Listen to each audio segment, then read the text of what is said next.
Marianne se destine à une carrière dans l'administration fiscale.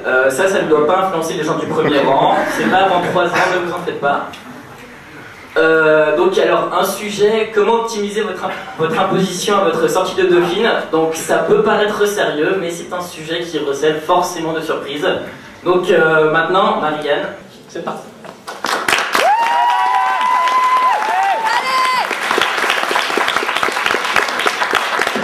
Merci d'être venus si nombreux ce soir.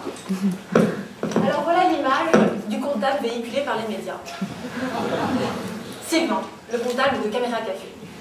Alors tout le monde connaît Sylvain, il est un peu benet, très ringard, et il vit toujours chez sa mère à 40 ans. Et c'est pas le seul stéréotype qui colle à la peau du comptable. Le comptable connaît par cœur le DCG. Pour les novices, le plan comptable général.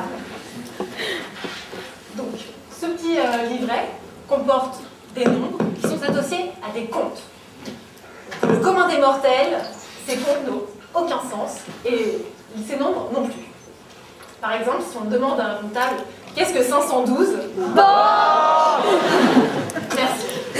Nous avons bien une assemblée de comptables ici. Alors que pour le reste de la population, 512 pourrait très bien être l'année de décès de Sainte Geneviève, qui est la patronne de Paris. D'accord. Le comptable est aussi celui qui ne se déplace jamais sans sa calculatrice. On pourrait même dire que la calculatrice est au comptable ce que la Claudette est à Claude François. Indispensable. Enfin, le comptable est ennuyeux. On n'invite jamais un comptable à une soirée pour mettre de l'ambiance. D'ailleurs, on n'invite pas souvent les comptables de soirée. Tous ces stéréotypes font que l'image du comptable ne fait pas vraiment rêver. Et pourtant, je ne suis pas d'accord avec cette image. Je n'ai jamais autant ri que depuis que je suis arrivée dans le CCA. Bien dit que le comptable est drôle. Ou au moins, il fait rire les autres comptables. Ensuite, lorsqu'on vous parle de votre argent, ça intéresse forcément tout le monde. Et donc, je suis partie de ce constat, et c'est pour ça que ce soir, je vais vous parler de votre argent. Demain, vous allez sortir de Dauphine avec un master. Vous allez avoir un salaire moyen de 36 000 €. Oui. Yes. On est content sur le premier plan, sauf quand on sait que ça correspond à un impôt de 4 000 €. Et là, tout de suite, c'est moins joyeux. Et c'est vrai que 4 000 €, ça représente quoi? Ça représente une belle Rolex, un beau voyage, ou peut-être mettre de l'argent de côté pour s'acheter sa Porsche à 30 ans. Qui sait? Et donc ça peut poser problème. Comme un grand homme disait, les gens qui se plaignent de l'impôt se divisent en 2 groupes, les hommes et les femmes. Et c'est pour ça que je suis là ce soir, c'est pour vous donner des solutions pour minimiser votre impôt. Alors, petite précision sur ces solutions. Tout d'abord, le quotient familial se calcule comme le revenu net global imposable sur le nombre de parts. Et c'est ce quotient familial qui va déterminer à quelle tranche vous êtes imposable. Donc, le but ici, c'est d'avoir un quotient familial le plus faible possible pour avoir la tranche la plus faible possible et payer le moins d'impôts. Donc, les tranches vont de 0 à 40%. Le but ultime, c'est les 0%. Et donc là, il n'y a pas besoin d'être comptable pour comprendre qu'il faut soit diminuer le revenu net global imposable, soit augmenter le nombre de parts du foyer fiscal. Alors, première solution, investissez dans les dom-toms.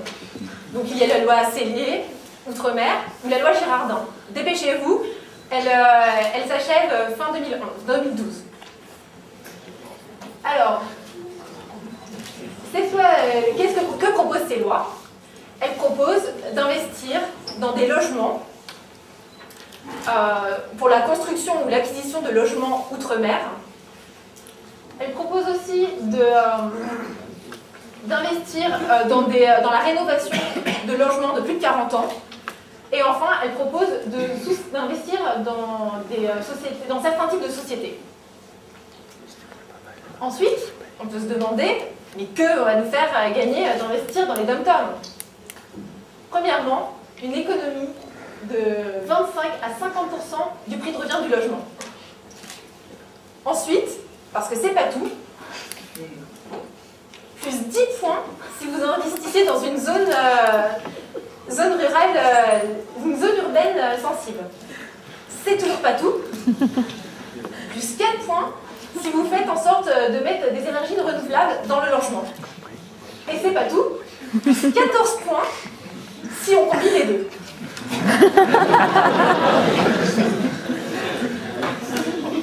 Autant vous dire qu'investir dans les dom-toms, c'est quand même une aubaine. Bon, bien sûr, on est qu'en CCA, on n'aura peut-être pas le cash pour investir tout de suite dans les dom-toms. Alors j'ai prévu d'autres solutions qui sont beaucoup plus abordables. Ce serait d'augmenter vos parts. Première solution, mariez-vous. Alors vous en avez peut-être entendu parler, il ne serait plus possible d'avoir 2 déclarations avant le mariage et une après. Mais tout n'est pas perdu, il y a quand même une solution, choisir son conjoint. Donc il vous faut un conjoint avec un faible revenu. Le but, c'est de ne pas trop augmenter le revenu global du foyer, mais d'avoir 2 parts plutôt qu'une. Et là, on peut diviser son impôt par plus de 2. Une affaire. Et c'est pas tout. Dans la continuité, vous faites des enfants. Alors plus il y en a, mieux c'est. Les 2 premiers, c'est une demi-part. Et le troisième, à partir du troisième, c'est une part complète. Le bébé fiscal, c'est celui qui naît à la fin de l'année. Il ne va rien coûter de l'année, et il vous rapporte des parts. Alors, petite synthèse, vous êtes seul, plus de 4 000 € d'impôts, vous vous mariez, vous divisez par 2, vous avez 3 enfants, vous divisez par 10. Je sens qu'il y en a qui sont motivés. Si vous avez peur de l'engagement, vous pouvez toujours mettre papy ou mamie à votre charge. Alors par contre, il faut bien veiller à ce que papy ou mamie ait sa carte d'invalidité à plus de 80%. Bémol.